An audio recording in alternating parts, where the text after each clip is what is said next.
आज का टॉपिक कौन सा है हमारा?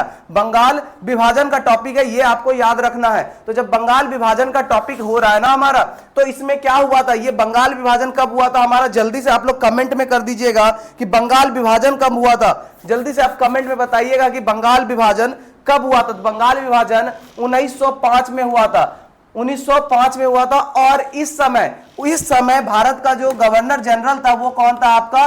Lord Curzon. कौन सा है? 1905 वाला।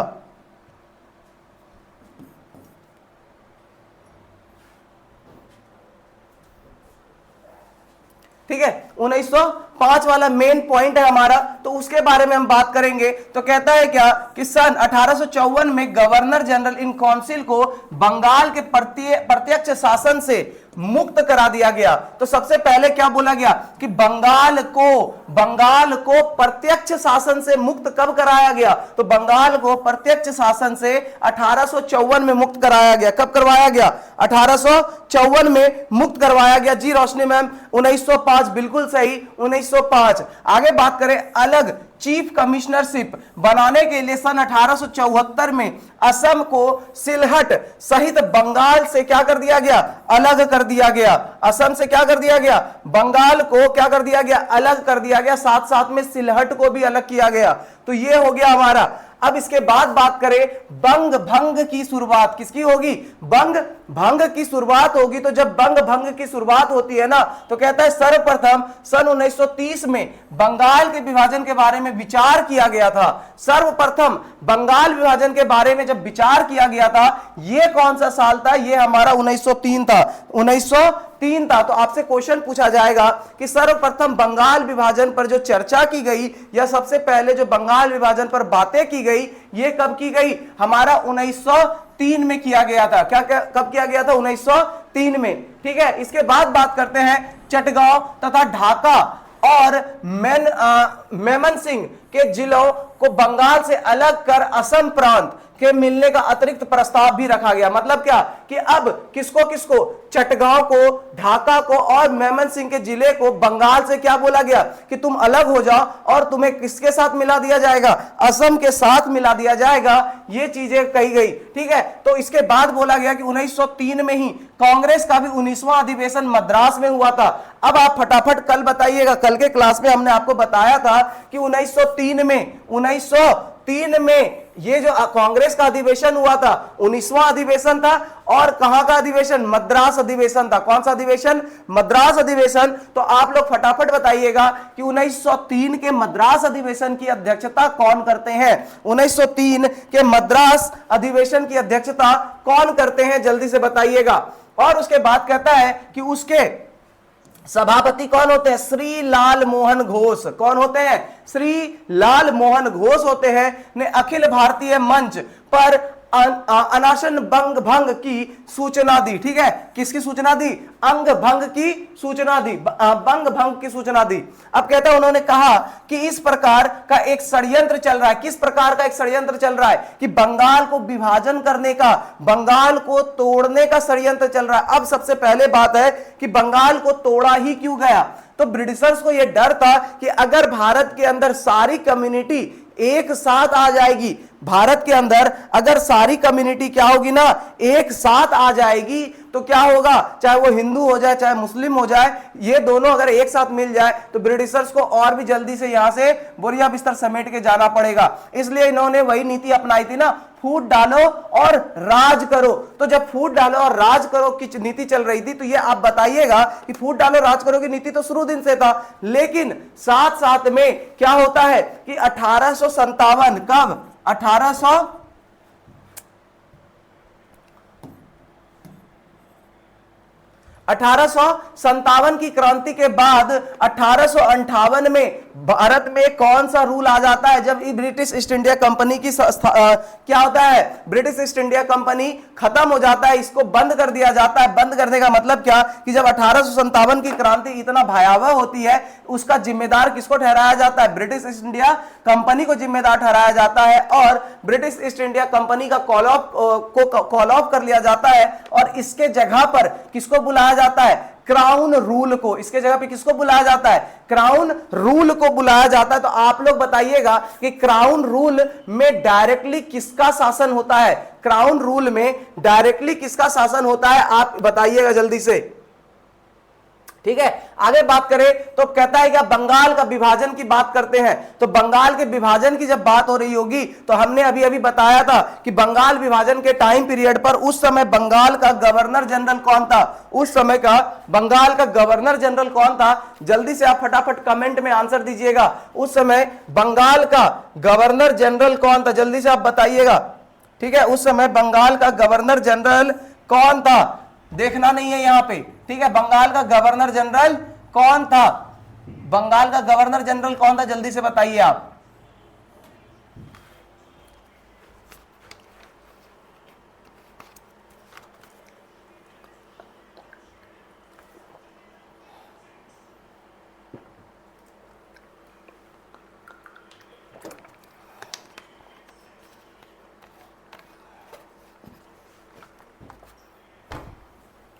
जल्दी से बताइए कि बंगाल का गवर्नर जनरल कौन था?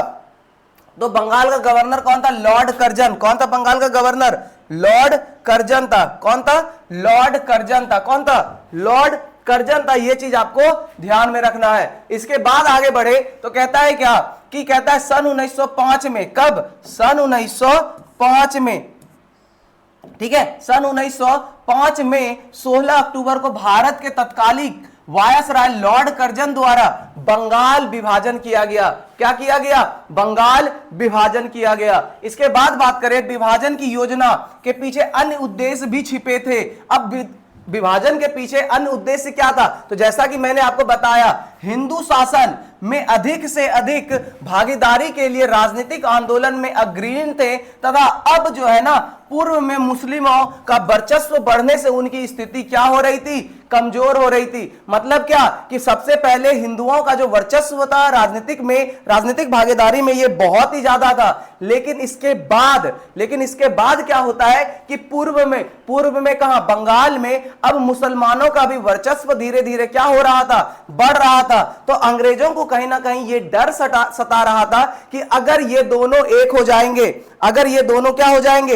एक हो जाएंगे, तो ये हमारे लिए समस्या की बात होगी। तो इन दोनों को एक नहीं होने देना है। इसके लिए क्या करना पड़ेगा? इसलिए बंगाल को तोड़ देना पड़ेगा। तो बंगाल को तोड़ने के बाद जैसे ही बंगाल विभाजन हुआ तो लोगों में आक्रोश फैल गया, लोगों में गुस्सा फैल गई और लोगों ने स्वदेशी आंदोलन चलाया। कौन सा आंदोलन? स्वदेशी आंदोलन चलाया। और साथ साथ में क्या चलाया? उन्होंने बोला कि हमें बंगाल विभाजन नहीं चाहिए। उन्होंने बंगाल विभाजन का विरोध किया और अंततः जाकर 11 दिसंबर अंततः जाकर क्या होता है कि बंगाल विभाजन आपका क्या हो जाता है? खत्म हो जाता है। बंगाल विभाजन कब हो जाता है? खत्म हो जाता है। और ये आपका, एक सेकंड, हाँ, बंगाल विभाजन कब खत्म हो जाता है? 1911, 12 दिसंबर 1911 को बंगाल विभाजन क्या हो जाता है? खत्म हो जाता है। ठीक है, ये चीज आपको ध्यान में रखना है। इसके बाद आगे बढ़ते हैं तो आगे देखते हैं क्या कहता है। विरोध के बावजूद 20 जुलाई 1905 को बंग भंग के प्रस्ताव पर भारत सचिव का ठप्पा लग गया। मतलब क्या कि बंग भंग प्रस्ताव, ये चीज आपको याद रखना है। बंग भंग प्रस्ताव पर क्या लग गया? जो भारत का सचिव था उस समय, उसका ठप्पा लग गया कि भैया अब बंगाल का विभाजन निश्चित है। अब बंगाल का विभाजन क्या है? निश्चित है। ठीक है, तो इसके बाद बात करते हैं राजशाही, ढाका तथा चटगांव कमिश्नरियों को असम के साथ मिलाकर एक प्रांत बना दिया गया। तो आपसे क्वेश्चन पूछा जाएगा कि जब बंगाल विभाजन हुआ था तो राजशाही, चटगांव और इसके साथ साथ ढाका, ये जो कमिश्नरीज था ना, वो भारत के किस राज्यों के साथ मिला दिया गया था? तो ये भारत के असम राज्यों के साथ मिलाया गया था। किसके साथ मिलाया गया था? असम राज्यों के साथ मिलाया गया था। और उसके बाद कहता है क्या, जिसका नाम पूर्व बंग और असम रखा गया। इसका नाम क्या रखा गया? पूर्व बंग और असम रखा गया। क्या रखा गया? पूर्व बंग और असम रखा गया। जी बिल्कुल, ठीक है। आगे बात करते हैं। ब्रिटिश हुकूमत द्वारा हिंदुओं और मुसलमानों को यह कहकर लड़ाने की चेष्टा की गई कि इस विभाजन से मुसलमानों को फायदा है, क्योंकि पूर्व बंग और असम में उन्हीं का बहुमत रहेगा। तो मैंने अभी अभी बताया ना कि अंग्रेजों की ये मोनोपोली थी, अंग्रेजों की ये नीति थी कि हिंदू और मुसलमानों को क्या कर दो, लड़ा दो। बिना लड़ाई तो हमारा काम होगा नहीं, इसलिए इन्होंने क्या किया, हिंदू और मुसलमानों को लड़ा दिया। क्या कहकर, यही कहकर लड़ा दिया कि तुम्हारा उधर वर्चस्व ज्यादा है। कहीं ना कहीं अगर हिंदू तुम्हारे क्षेत्र में घुस गया तो क्या कर लेगा, हिंदू तुम्हारे वर्चस्व को खत्म कर देगा। इसलिए क्या करो, बंगाल को ही तोड़ दो। ठीक है, तो इसलिए इन्होंने बंगाल को तोड़ दिया और 2 पार्ट में तोड़ दिया। कितने पार्ट में, 2 पार्ट में तोड़ दिया।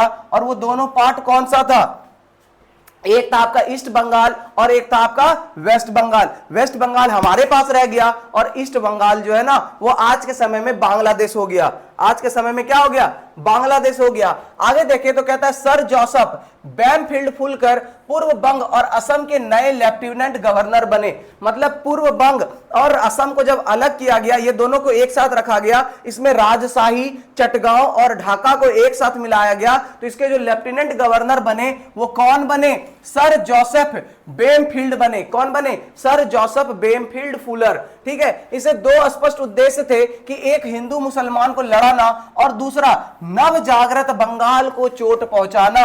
मतलब क्या, बंगाल विभाजन का 2 उद्देश्य रखा गया। एक उद्देश्य यह रखा गया कि हिंदू और मुसलमान भाइयों को क्या कर दो, लड़ा दो, और दूसरा जब बंगाल इतनी तेजी से अब धीरे धीरे क्या कर रहा है, डेवलप कर रहा है, इसको चोट पहुंचा, इसको आहत पहुंचा। ये बंगाल का मतलब भारत का जो है ना बंगाल एक तरह से मजबूत कड़ी नहीं रहना चाहिए। मजबूत कड़ी कहने का मतलब क्या, कि एक ऐसा राज्य नहीं होना चाहिए जहां से ये लोग क्या कर सके, डेवलप कर सके। इसलिए इसके चोट पहुंचाना शुरू किया गया। किसको, नव जागृत बंगाल को। इसके बाद बात करते हैं मुस्लिम लीग के सन 1906 से 6 के अधिवेशन में जो प्रस्ताव पास हुआ, उसमें से एक यह भी था कि बंग भंग मुसलमानों के लिए अच्छा है। मतलब क्या, 1906 में जो कांग्रेस अधिवेशन होता है उसमें क्या होता है कि 1906 के कांग्रेस अधिवेशन में यह बोला गया कि मुसलमानों के लिए बंग भंग जो है ना ये बहुत ही अच्छा प्रस्ताव है।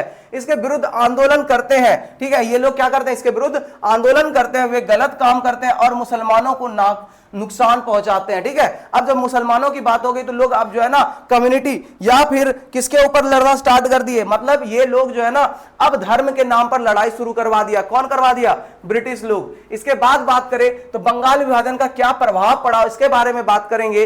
तो देखते हैं कि अब विभाजन के बाद लगातार हो रहे राजनीतिक विरोधों के कारण बंगाल के दोनों भाग सन 1911 में फिर से जुड़ गए थे। ठीक है, कब जुड़ गए, 1911 12 जनवरी, कब, 12 दिसंबर, माफ कीजिएगा, 12 दिसंबर 1911, लिख लीजिए इसको, 12 दिसंबर 1911 को क्या हो गया, बंगाल फिर से जुड़ गया। ईस्ट बंगाल और वेस्ट बंगाल को पुनः जोड़ दिया गया। क्यों जोड़ दिया गया, क्योंकि लोग अब जो है ना बहुत ही ज्यादा जन आक्रोशित हो गए, अब लोगों के मन में गुस्सा बहुत ही तेजी से फूटने लगा। इसके वजह से 1911 में फिर से इसको क्या कर दिया गया, जोड़ दिया गया। इसके बाद कहता है, जिसके बाद एक नया बंटवारा हुआ जिसमें प्रांत को धार्मिक के स्थान पर भाषाई आधार पर बांट दिया गया। किस पर, प्रांत पर, धार्मिक, धर्म के वजह से बांट दिया गया, रिलीजन। मतलब क्या कि बंगाल है, इस बंगाल में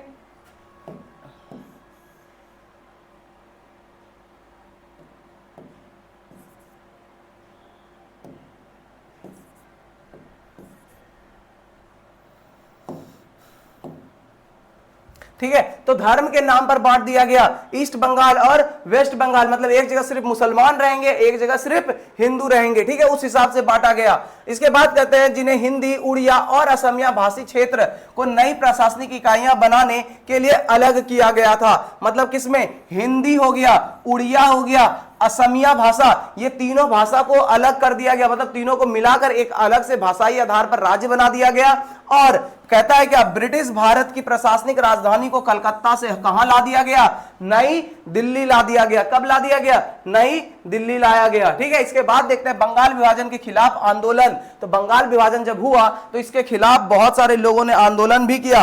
बहुत सारे लोगों ने क्या आंदोलन किया, तो कहता है बंगाल विभाजन के विरुद्ध बंगाल के बाहर बहुत बड़े आंदोलन हुए। इस आंदोलन में देश के प्रसिद्ध कवियों और साहित्यकारों ने महत्वपूर्ण भूमिका निभाई। इसी आंदोलन में सर्वप्रथम बंकिम चंद्र चटर्जी ने वंदे मातरम गाया। सर्वप्रथम बंकिम चंद्र चट्टोपाध्याय ने क्या गाया? वंदे मातरम गाया और गीत को नई बुलंदी प्रदान करी। उस समय बंगाल को बांट देने का अंग्रेजी कुचक्र तो टूटा ही, सारे देश में और विदेश में इसे असाधारण ख्याति भी मिली और जर्मनी कनाडा जैसे देश भी इससे प्रभावित हुए। ठीक है, मतलब क्या कि हमसे जर्मनी और कनाडा जैसे देश भी प्रभावित होते हैं। इसमें इंपॉर्टेंट टॉपिक क्या है? बस इंपॉर्टेंट यही है कि वंदे मातरम को गाया कौन? बंकिम चंद्र चट्टोपाध्याय। ठीक है, और इसके बाद इसमें क्या इंपॉर्टेंट टॉपिक है?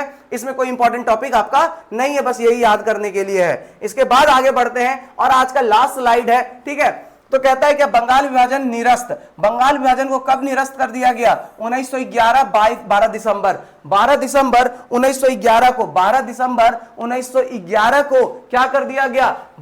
बंगाल विभाजन को निरस्त कर दिया गया और एक दरबार हुआ जिसमें सम्राट जॉर्ज पंचम, कौन? जॉर्ज पंचम, साम्राज्य मेरा तथा भारत सचिव लॉर्ड क्रू आए थे। इस दरबार के अवसर पर एक राजकीय घोषणा या फिर एक तरह से बोल सकते हैं चार्टर द्वारा पश्चिम और पूर्व बंग के बंगाल की भाषाई इलाकों को प्रांत में लाने का आदेश किया गया। मतलब क्या कि फाइनली रूप जो है ना बंगाल के विभाजन को कौन देता है? जॉर्ज पंचम जब भारत आया था तो इसका जब दरबार लगाया गया, इस दरबार में अंतिम मोहर लगता है। इस दरबार में क्या लगता है?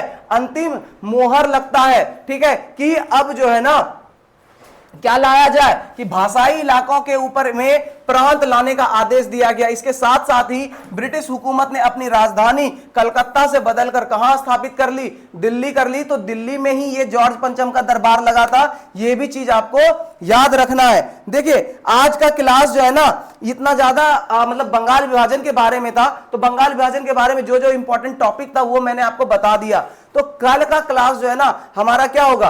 1857 की क्रांति होगी। इसके बाद हमारा क्या होगा? कांग्रेस के सारे अधिवेशन और बंगाल विभाजन, इन तीनों को मिलाकर जितने भी एमसीक्यूज होंगे, इन सारे एमसीक्यूज के ऊपर हम लोग कल बात करेंगे। देखिए आज का क्लास लगता है कि आपको उतना ज्यादा मजेदार नहीं लगा होगा, लेकिन हम गारंटी देते हैं कि ये जो इंपॉर्टेंट टॉपिक है ना, इसके बाद जो कल का क्लास होगा आपका एमसीक्यूज का, वो बहुत ही ज्यादा मजेदार होगा। जीरो से सब कुछ का होगा। मतलब आप कल ज्यादा से ज्यादा संख्या में हमारे साथ रहिएगा और आज के क्लास में जो भी डिस्टरबेंस हुआ उसके लिए हम आपसे माफी चाहते हैं। वो कंप्यूटर है, कभी कभी टेक्निकल इश्यूज हो जाता है। जैसे देखिए मार्कर काम नहीं कर रहा है। ठीक है, मार्कर कुछ भी काम ही नहीं कर रहा है, तो इसमें इंसान तो है, कुछ इंसान कुछ कर नहीं सकता है। इसके लिए आप लोगों से हम माफी चाहते हैं।